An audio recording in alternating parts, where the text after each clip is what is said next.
BMW 2 Series Active Tourer 2018, perennially proficient. BMW's proud of the 2 Series Active Tourer's success story. It's sold considerable numbers worldwide, thanks in part to huge appeal in China, with the UK as the third largest market for the 5-seat MPV. Part of that success is undoubtedly attributable to the failure of Merc's B-Class to live up to three-pointed standards, while Audi's gone for a full SUV lineup rather than offering a more practical A3-based people carrier. But to keep things in the here and now, BMW's updated the 2 Series Active Tourer, and its Grand Tourer sibling with its extra row of seats, with slight revisions to front and rear bumpers, equipment levels and engines in the range. There's no dramatic change, though. Just a few tweaks to retain Tourer's relevance in context with its rivals, namely said Mercedes, VW Golf SV and Ford C-Max. Not hugely different. We've driven two of the new powertrains, with varying levels of enthusiasm. The first was a bit of a damp squib from a keen driver's perspective. The 1.5-litre turbo triple mini uses in the Countryman is bolted to an 8-speed DCT, but this isn't a great combination here.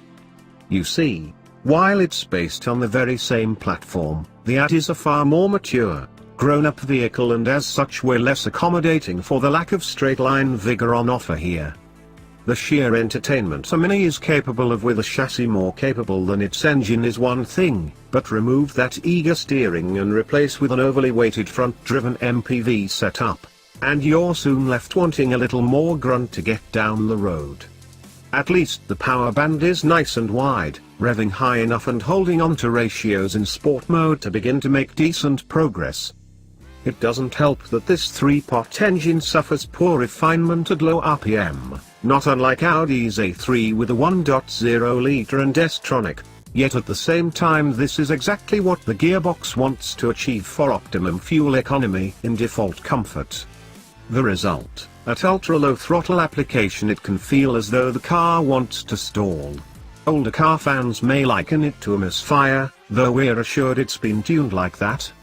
Still, in sport the Active Tourer is still among the best drivers in the people carrier paddock. There's enough Munich DNA there to remind you what you're driving, and why you paid more than Mr. C-Max over there. We thought it a shame you couldn't turn the engine, gearbox up or down independently of the steering, though, for the reason above. Body roll is kept nicely in check, which is slight mitigation for the unapologetic ride comfort on the cars we tried in the suburbs outside Munich.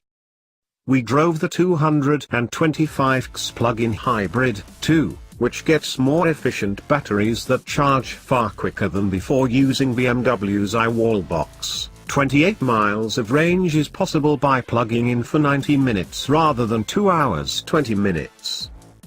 The FEF system, which borrows many bits from the i8, has been retuned for better efficiency and response, too, and it does feel more polished to drive.